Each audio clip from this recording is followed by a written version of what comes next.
How to change ringtone sound in iPhone. Hey everyone, welcome back to the channel. If you are new here, don't forget to hit the subscribe button and turn on the notification bell to not miss any updates. Today I'm going to show you how you can easily change your ringtone sound on your iPhone. So let's dive right in.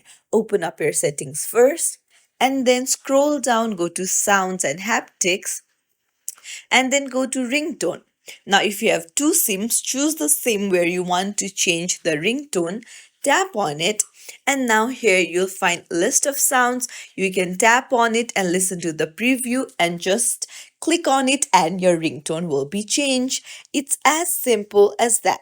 If you found this tutorial helpful, don't forget to like and subscribe to our channel for more helpful tips and tricks. Thank you for watching. See you in the next video, everyone.